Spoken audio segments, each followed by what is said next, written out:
नमस्कार, मैं पल्लवी शर्मा। आप देख रहे हैं अमन न्यूज। जी हाँ, भारत की राजधानी दिल्ली में ऐतिहासिक इमारत या फिर कहें कि इतिहास को ही मिटाने की कोशिश लगातार की जा रही है। पुरानी दिल्ली की प्रॉपर्टी नंबर 2468 गली छोटा रंग महल तिलक बाजार फाटक हावल खान में बनी इमारत को तोड़कर खत्म कर दिया गया है, जो एक ऐतिहासिक इमारत मानी जाती है, जो अब भूमाफिया और दबंग बिल्डरों द्वारा तोड़ दी गई। इस इमारत को तोड़कर अब यहाँ पर अवैध न्यू निर्माण कर गैर कानूनी इमारत को बनाने की तैयारी की जा रही है।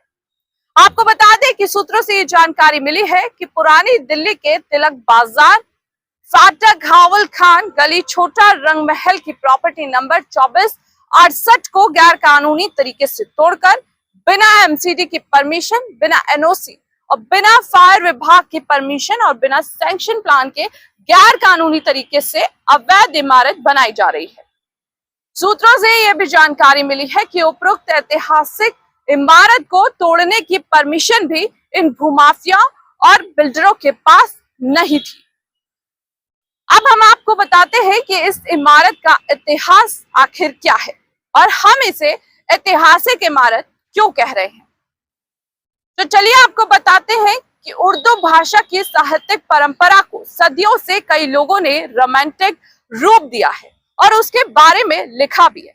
और इस समृद्ध इतिहास में 1940 के दशक की पत्रिका शमा भी शामिल है, जो इतनी लोकप्रिय हुई कि विभाजन के बाद इसकी प्रतियां सीमा पार भी भेजी गईं और उसी शमा मैगजीन को इसी जगह से प्रसारित भी किया जाता था।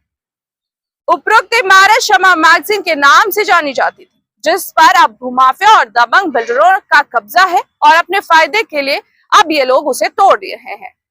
बताया जाता है कि शमा मैगजीन की शुरुआत 1939 में यूसुफ दहलवी नामक दिल्ली के एक बिजनेसमैन ने की थी।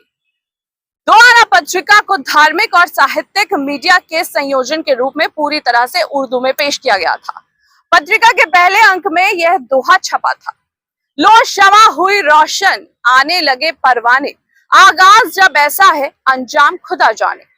पत्रिका में उर्दू के भरपूर इस्तेमाल ने इसे फिल्म उद्योग से भी जोड़ा और उसके प्रशंसकों के बीच लोकप्रियता बना दी, क्योंकि ज्यादातर गीत और फिल्में पटकथाएं भी उर्दू में लिखी जाती थी। जैसे जैसे चरित्रों और लोकप्रियता बढ़ी, वैसे वैसे शमा की भी लोकप्रियता बढ़ गई।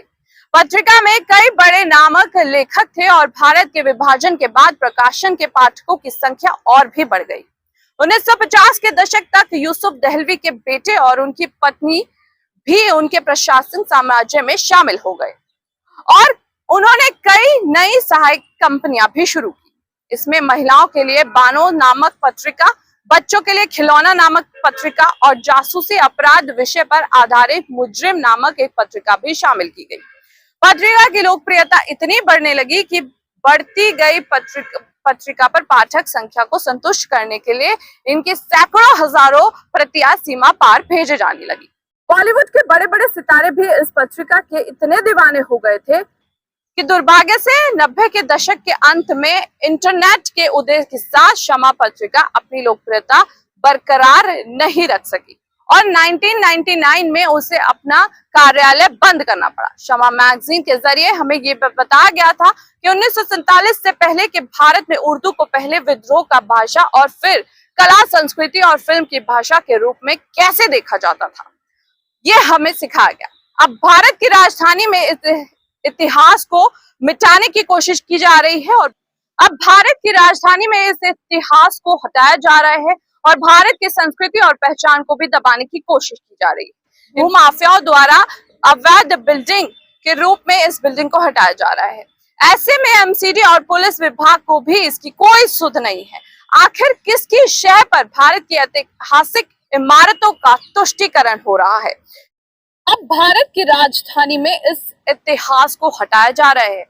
भारत की संस्कृति और पहचान को दबाने की कोशिश भूमाफियाओं द्वारा लगातार की जा रही है। ऐसे में एमसीडी और पुलिस विभाग को भी इसकी कोई सुध नहीं है।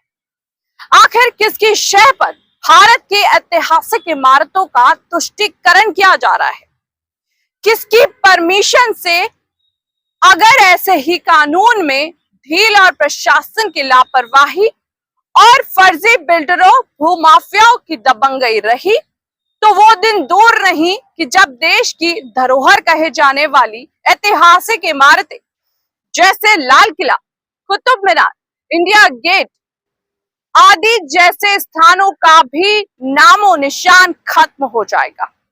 आखिर सरकार और पुलिस प्रशासन कार्यवाही करने में किसका इंतजार कर रही है? इन भूमाफियों को क्यों इतनी ढील दी जा रही है?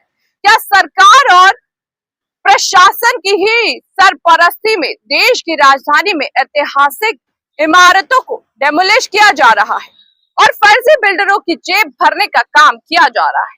सूत्रों की माने तो इस तरह से अवैध इमारतों को बनाकर की गई कमाई की रकम का बंटवारा भी किया जा रहा है। यह बड़ा सवाल है।